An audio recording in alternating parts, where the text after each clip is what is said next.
I'm Lorraine Lasker, and I want to first of all thank you for the tremendous effort you're putting into this.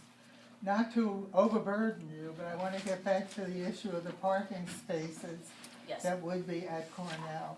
500 parking spaces can generate thousands of cars in a day. And I know we're very concerned about the construction phase, but what about permanently? Once they have parking spots, to say it could be taken away in phase 2 after it's demonstrated that that causes more pollution on the island, it's going to be a really difficult thing to do. So at least in the first phase, could the feasibility of building out Motorgate be seriously and technically explored? So there is a plan in place that could go into effect or that could be approved. Because I think if we just agree at the outset to break it into 2 phases, this can take a very long time or never be remedied. Let me jump there for a second because I responded to you in an email and the rest of the group doesn't have the information. So the same question Lorraine wrote to us about, and what I said back was that when we met with the borough president's office, we brought this up as a serious problem. Cornell's philosophy, as Linda expressed, is that you don't build it, they won't come. Our experience is that if you increase population, there will be cars. We had a community meeting, community board aid meeting, and almost every single board member drove onto the island. So this is what the borough president said is that this is a hot topic. They expect pushback from Cornell, but potentially one approach was that we break it up in phases. Allow Cornell to do phase 1 with some parking, and then measure the true impact that occurs, and phase 2 might include the solution. Now, we are constantly expressing with the borough president and others expanding Motorgate. We've talked to RICC about it in our several meetings with RICC to keep them in the loop of all that's ongoing. So now I'm going to throw it to Ellen or Joyce, but I just want you all to understand this phase 1, phase 2 idea was just a preliminary discussion of we hear you, we want to work with you, we have some ideas, nothing set in stone. So do you want to fill out? Yeah, thanks, Joyce. The zoning initially called for 2,500 spaces. If they didn't have a zoning change, that's what actually was mandated under zoning. So certainly 500 is considerably less than 2,500. We found it interesting that when we were at CB8 and they were, and a lot of the people on CB8 are diametrically opposed to parking on the basis that if you don't have parking spaces or you don't create more parking spaces, you won't be attracting cars.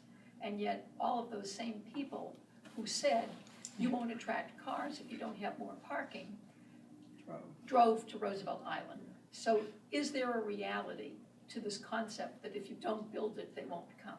I kind of doubt it. But just to clarify, I thought I heard your interpretation that they build 250 and then they might take them away. That's not really the concept. It's that they build 250 and then they determine whether or not to build the second 250.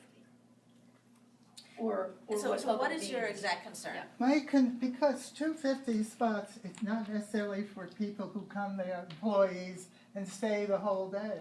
There's going to be a certain amount of flux, it could be thousands of cars, even for 250 spots, if they have visitors and students coming at different times, and there's going to be industry associated. It's a much bigger picture than 250 or 500. So your concern is overflow. We should be thinking green as we go to the future.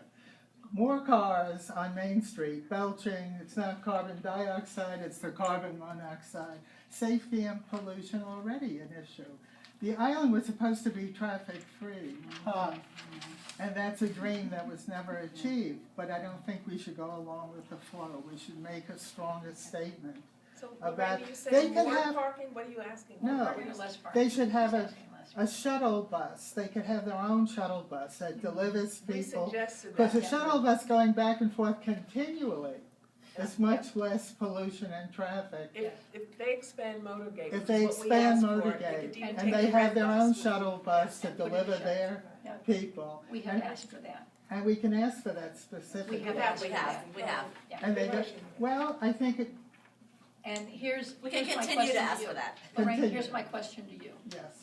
If we can't get the spaces in Motorgate, and we can't get the shuttle bus, do you want those people taking all the limited parking that we have? No. Of course not. So No. if we can't get The the, first thing is our- to determine yes, the technical feasibility of the build out of Motorgate. Yeah. If it's a no-go, we Yeah. have to think. and That's that our seems to approach. be, that seems to be where we are. It's, you've got to give us some solution to the parking. Right. Our number one preference would be expand Motorgate, give us a shuttle. If we can't get that, you need to put some parking there. Because if you don't put Right, parking yeah. there, they're taking up all our spaces in front of River Cross. We have our Okay. parking guru Yeah. over here. Mickey, You have to remember that there's 116, I think, in the Mickey. There's about 116 cars that go now into the Guardwell Hospital. The first phase will, let's say, double that number according to their report. I don't know if that's accurate or not. You may be right, they may be wrong. I suspect they're wrong about part-time people like you point out, but as a resident of Southtown, I can tell you if they don't put parking there, we'll never even be able to pull our cars during the week anywhere near, and even weekends just as bad. I mean, a lot of the parking also is for some of that 250. I don't remember the number for the first phase build-up, but after the second phase build-up, they said 290 spaces of the 500 spaces would actually be occupied by people who would be living there. And that doesn't increase pollution on the island, quite the opposite, because if they were parking in Motorgate, and every time they go to the store, I know this because we do it, they have to drive down and they have to drive back. So I don't see that as an anti-green sort of situation. So you have to consider all of the whole picture. I think in the first phase, it's not going to be that bad, and it's going to be more, but it won't be so much more. And what Joyce said and what Christina said is they'll be able to get a better idea of what their needs will be going forward, I think, after the first phase. I don't think there's I would agree with, I think it was, I forgot who spoke at the meeting about parking because I didn't really get to it. But I think that building it is not necessarily a bad idea. It's going to be a mess of people are going to drive down, look for parking spaces. So I think we have to come to, the reality is that we have to, it doesn't, putting parking spaces actually may not be such a bad thing. well, this is a hot issue. Not a good Can I thing. just say that, let me just clarify so that we don't go back and forth and get stuck on one issue. Very shortly, we're going to give you a comment form so that you can put down your comments and have your voice heard by the CPC. So it's not really essential that we have a debate here about any specific interest. You're going to be able to identify what your interest is, and you're also going to be able to identify what the interests are of everybody within your organizations who you represent. Yeah. I'm sorry? We'll get to that. We get that. All right, April? Okay, this is not my interest because I live in the Octagon and so I don't have to deal with this, but it should be everyone else's interest who lives south of the Octagon.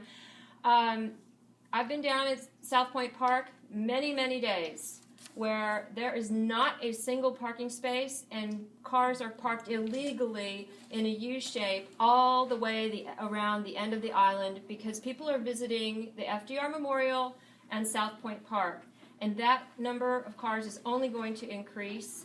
So these parking spaces should really be kept at Motorgate. There needs to be a big sign put up instructing all Cornell people and park visitors to park in Motorgate because there simply will not be enough traffic, and including all those cars, just the amount of traffic, we're going to have a constant traffic jam all day long just from the park and the FDR Memorial during the summer on nice days. And nobody's really thinking about that yet. And this isn't even including Cornell. So I would really push for Motorgate and bring that up, because those parks are bringing thousands of people a week to this island. That's great, thank you very much. Thank you. Judy?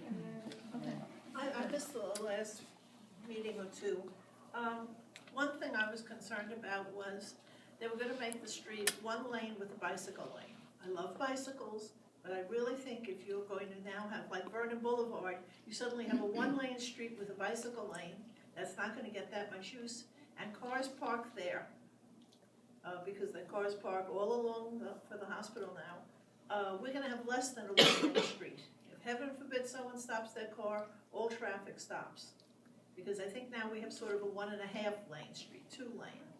Actually, my understanding on that, and we can clarify, somebody's jump in, the promenade with the cherry trees stays as is. Right. The street gets expanded bigger toward the Goldwater side to include parking closest to the Goldwater side, and what I heard is a 2-lane bicycle. So, 2-lane bicycle road. So there will still be parking, it just won't be on the sidewalk Yeah, Cherry but I mean, Blossom side. how wide is the street gonna be, 1 lane or 2 lane for the cars?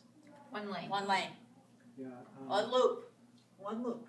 1 lane One loop way. One with question. 1 way with Okay. 2-way Very good. bike lane and Because parking. I asked the Cornell people Thank you, specifically about that issue. They said it was a requirement of the city. They're just helping us build out the road. It isn't going to be their road. And it was a requirement that the city had. The width, yeah. The width of the Yeah, road. The that's width true. and the bicycle. Up to code. Yeah. Why didn't need a 2-lane bicycle? I don't know, but they said it was the city and not them that was forcing them to put it there. So Well, we that's, really need to they're- inquire It's a other They're- places. They're working together to come up to code. To come up I with don't think code, there's a that's it. forcing going My on. other, But were you saying that you well, I thought there think was first no of all, parking, or there was parking? First of all, we need a street that's, I love bicycles, but if Jeanette Sadikan has gone a little mad, and we have a promenade, people bicycle on their promenades. Secondly, the access roads into their buildings, we haven't been discussing. If they put a narrow little entrance into their building, one FedEx truck stops the whole island. You look at the amount of traffic that's gonna come down there. They have trucks, they have deliveries, they have hotels, they have apartment houses, they have facilities. You just stand here on Main Street and see what it looks like all day. You're gonna get the same giant trucks delivering to them that you get delivering to Goldwater Hospital. When it's finished, when the first 4 buildings are finished. So I really think, and also parking at Motorgate is utopian, it's wonderful. But if they wanna put in underground parking, I think that's the only thing that is reasonable. Because after 35 years, I know people do not wanna park at Motorgate and schlep back down there. And we're creating double traffic. If they have underground parking like Octagon does, They are building underground parking, first of all. That's are they when they supposed to put in 500 spaces, or how many? Up to 500. Okay, I want to address the issues that you raised about the street. Yeah. The reason for the 2 bike lanes, from what I understand, is because the Department of Transportation, or whoever controls the width of the roadway, Exactly, that's what they. is requiring that the road be a road of a certain dimension.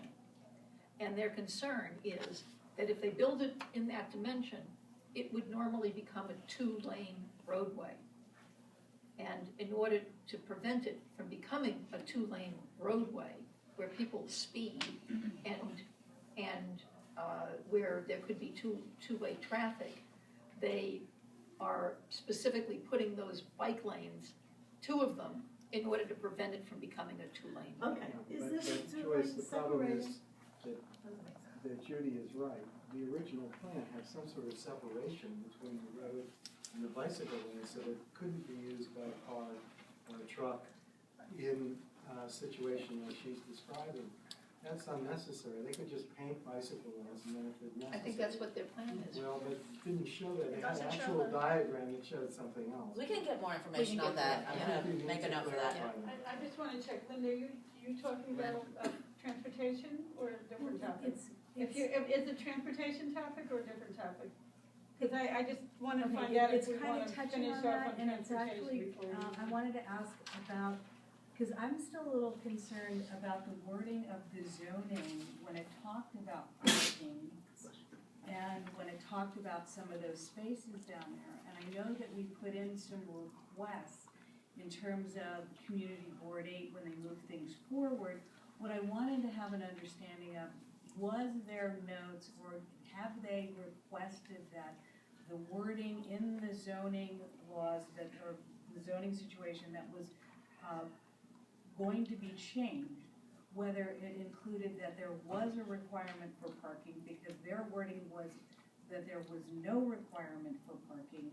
And my concern, again, and I will say this again, is that if the language of the zoning does not include parking, then we could go down the road and they could say, we're not required to put any parking in at all.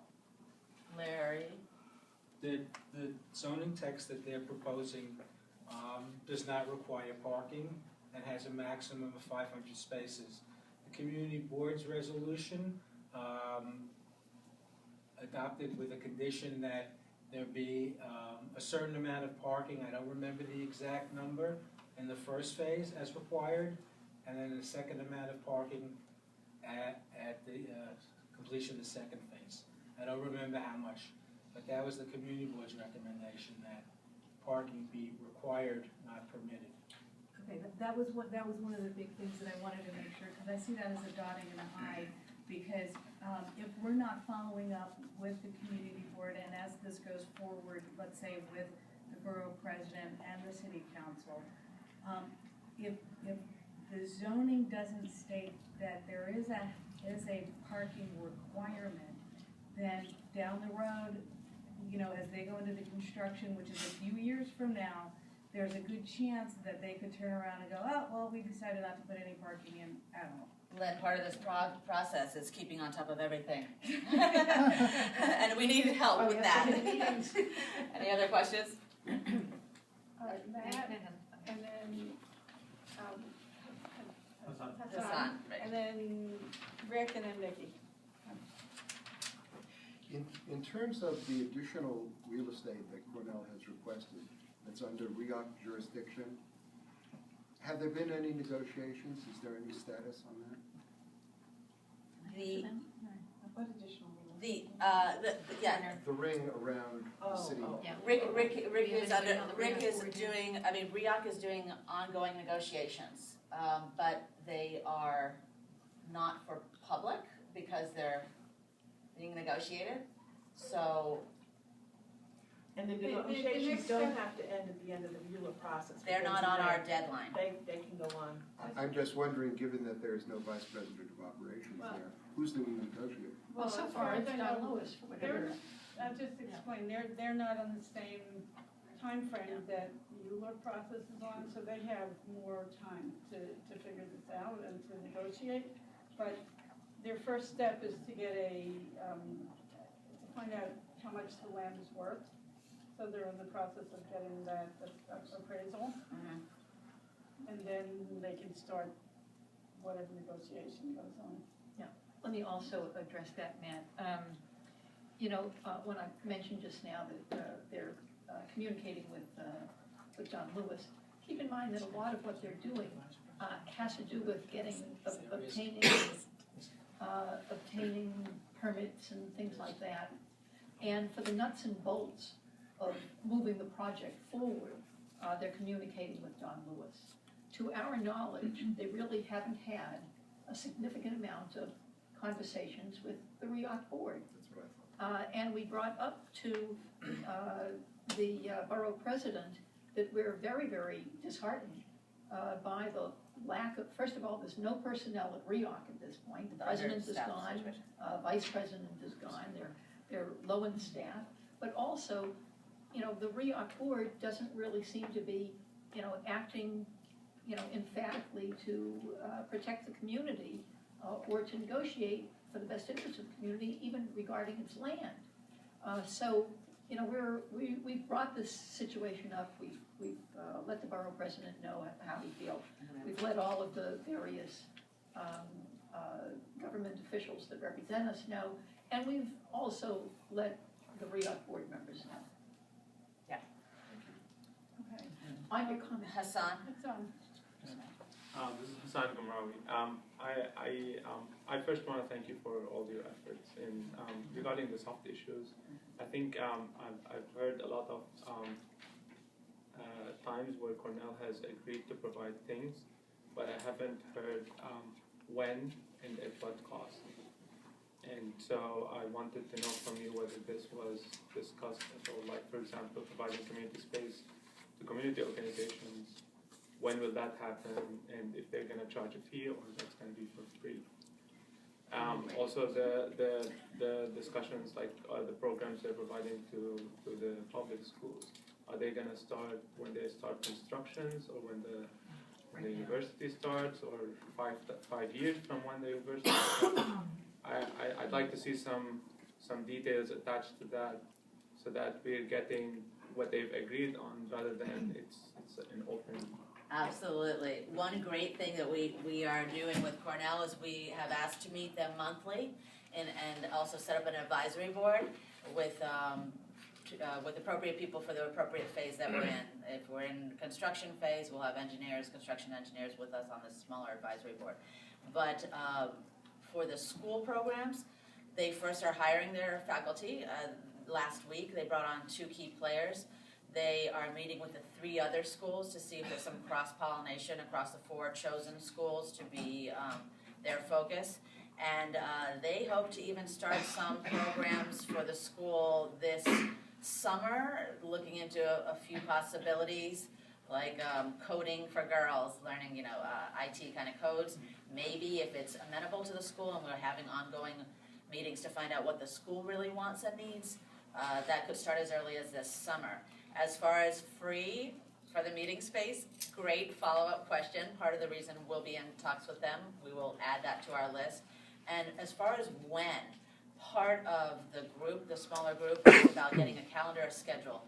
Obviously, you can't have a meeting in a building that hasn't been built yet. So we were very dissatisfied with their schedule in the DEIS, and we had Mr.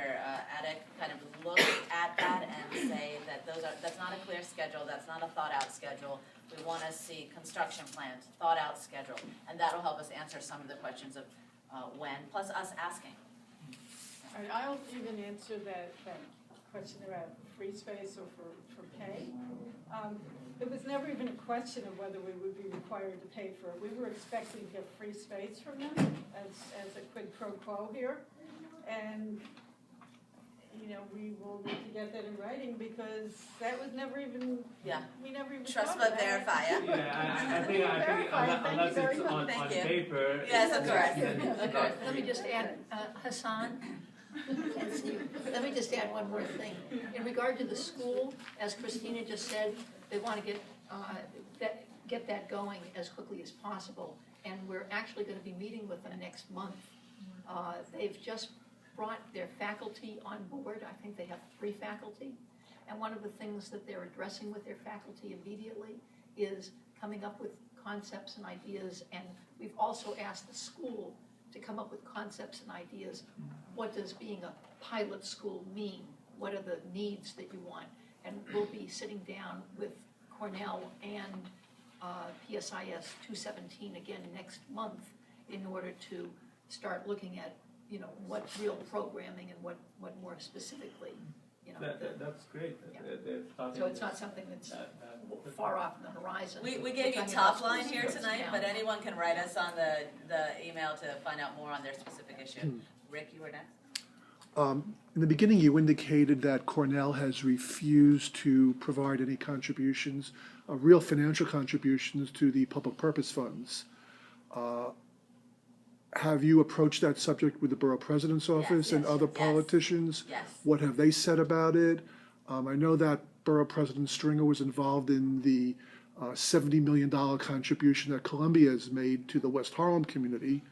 So why can't Roosevelt? Thank you. We're going to give this to Linda. We forgot to share a bit of good news with you. And just one other thing. There will be private sector developers involved in the development of the campus for the hotel and possibly some of the commercial office space. They may be encouraged to provide some type of financial contribution. So has that been discussed at all? Yes. Yes, we brought that up too. The idea of the public purpose funds, right now, RICC gives us $100,000 in public purpose funds, and Rary decides, makes recommendations as to what organization gets how much. Last year, $250,000 was asked for, and they only had 100,000, 275 was asked for, and only 100,000 was available to be given. So we've asked for an increase, because obviously Cornell faculty and students and their families will be using our island organizations. A lot of them will be living here.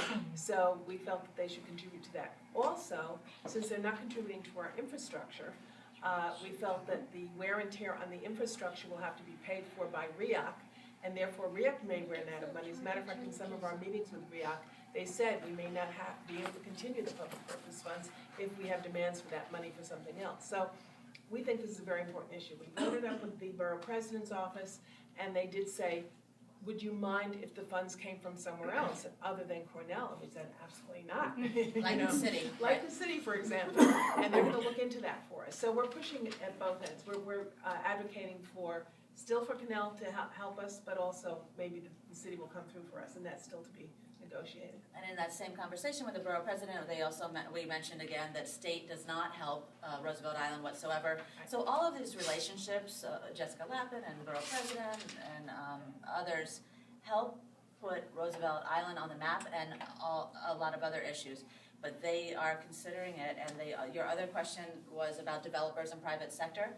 And we did talk to the borough president about co-location, all those co-location buildings on campus. The businesses are going to pay rent to Cornell, so we brought that up, and they heard us loud and clear. Thank you for bringing that up. You may not realize. They'll be paying rent and pilots, payments in lieu of taxes, and we feel we should be getting some of those pilots back to us and, for our infrastructure.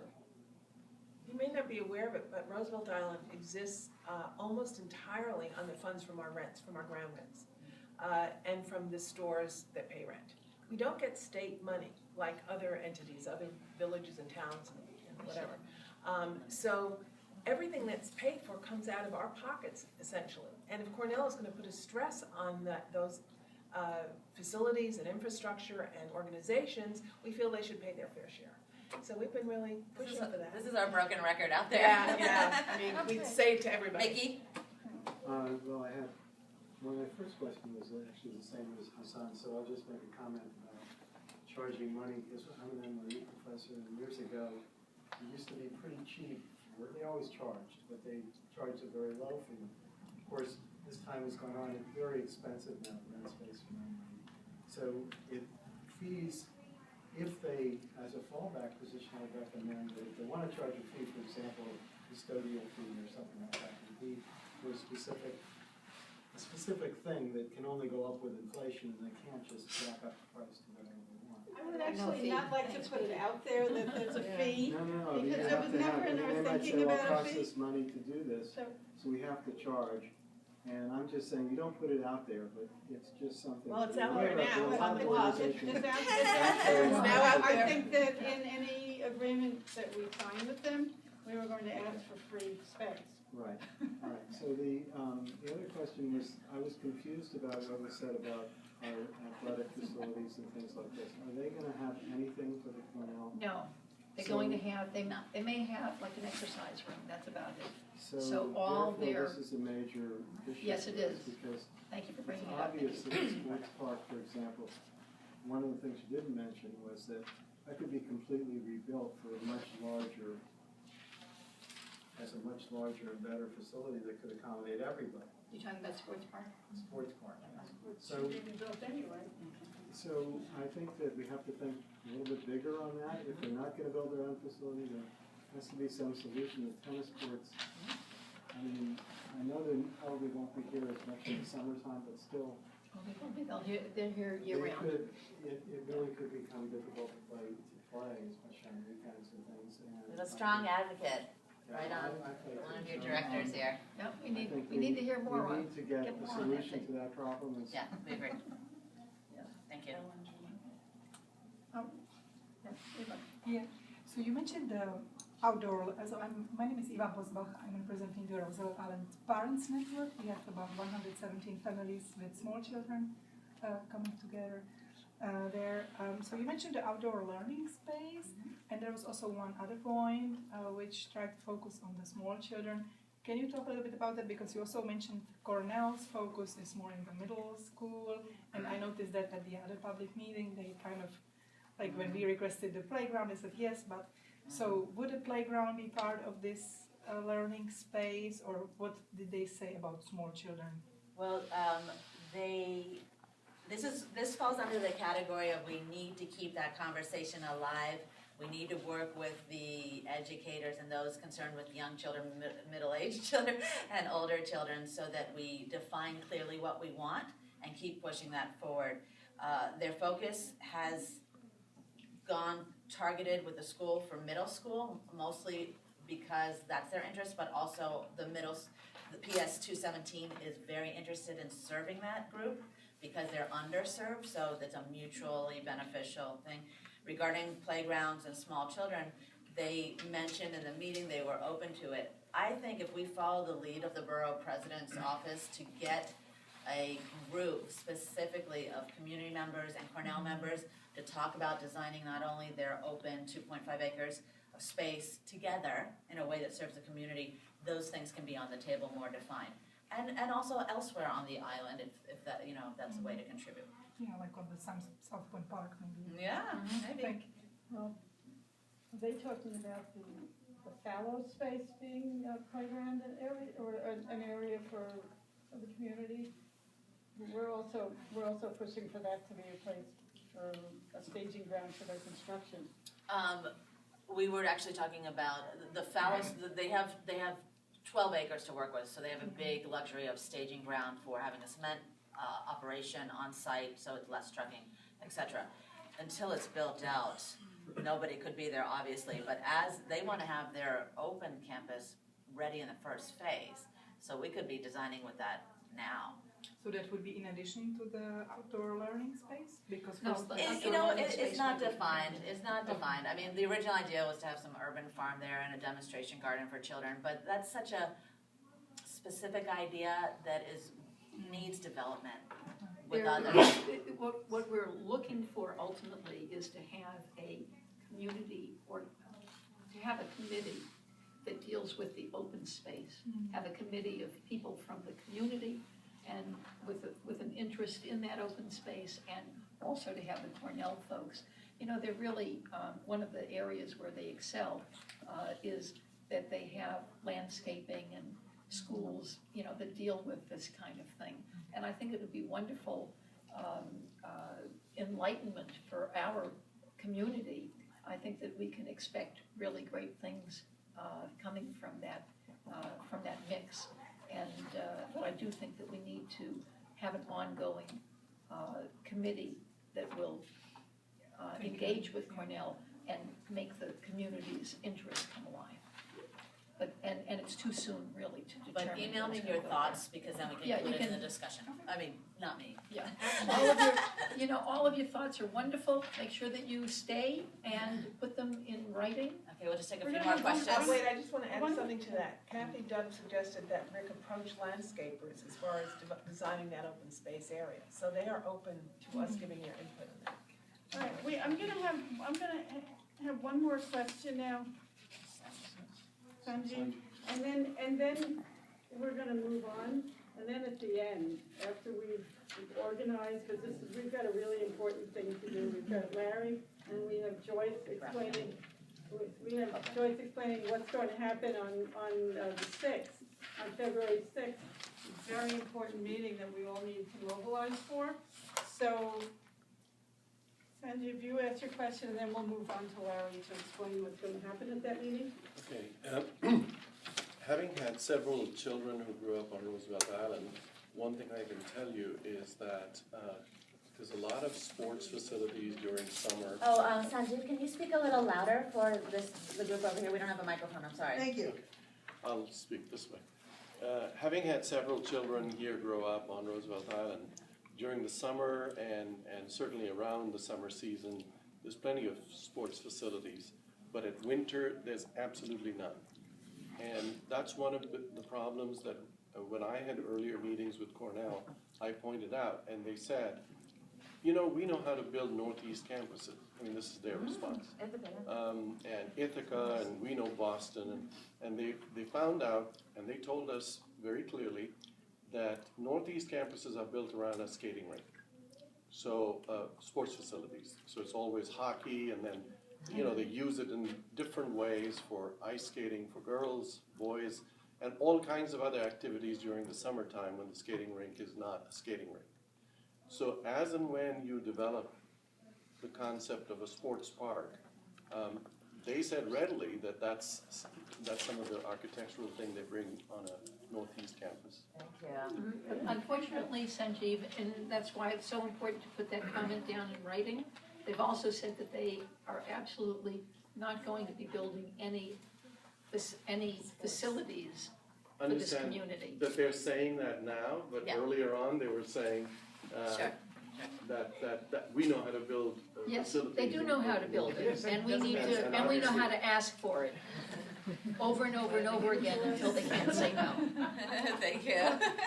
Okay, so now, on February 6th, we have a very important meeting at the City Planning Commission, where Larry was the director of, what was your title? Larry was the Land use director review. of land use, and, Euler. Review. land use review. Euler, Which is right there. exactly the Euler process that we're going through. Larry used to run these meetings that we're going to on February 6th. So he's going to explain what happens at these meetings and what we need to do to get our point across and have the most impact at that meeting. So Larry.